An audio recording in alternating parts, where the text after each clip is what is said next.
Okay, now on to the second module, which is all about equilibrium. So if you watched the first chapter, you are probably well versed in the equilibrium topic, but it's also given here as well. So I'm just going over it. Now, the first learning outcome is an important one, which is the principle of moments, right? So this is also a definition that you should remember and in your calculations as well. So for an object in equilibrium, sum of anticlockwise moment is equal to sum of clockwise moment. Now, what that means is, going back to this example,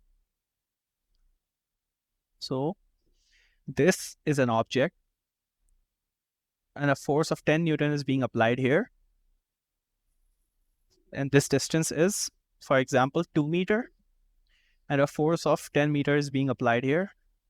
And again, this distance is 2 meters, right? So what this object will do is nothing basically, right? It won't rotate because the clockwise moment is the same as the anti-clockwise moment, which is 20, right? The 20 Newton meter of moment is being produced by both of these forces in different directions. So this object would be in equilibrium. Just a force of 20 Newton will also be applied by this pivot, right? But let's not go into that right now. And we'll go into that in the next example. So this is basically the principle of moment.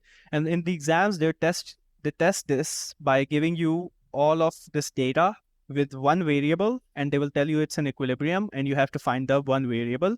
For example, they would give x meter here, and you would have to find x meter by equating this moment is equal to this moment, basically, right? So very easy stuff. It's not that hard. Now, moving on to the next definition, which is the extension of this equilibrium. And I think I told in the first chapter that I'll let you guys know about this definition is, for an object in equilibrium,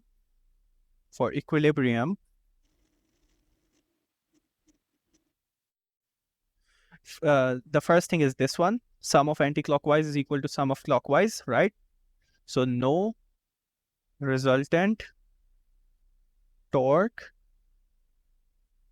or no and no, I'm sorry, not or, but and. It has to be both of these things for equilibrium. And no resultant force is applied on the system, right? Now, what this means is, now going back to the example, what that means is, for example, let's just say that, let's just disregard the force applied by the pivot, which would be in the upward direction right now. And let's just look at this as an example. So for example, now a force of 20 Newton is being applied here, right? 20 Newton is being applied here at a distance of 1 meter, right? So the resultant moment here would also be 0, right? Because the anti-clockwise moment is 20 Newton meter, and the clockwise moment is also 20 Newton meter. But this object would not be in equilibrium because the downward force here has a resultant of 30 newtons, right? So this would not be in equilibrium. This would move downwards, right?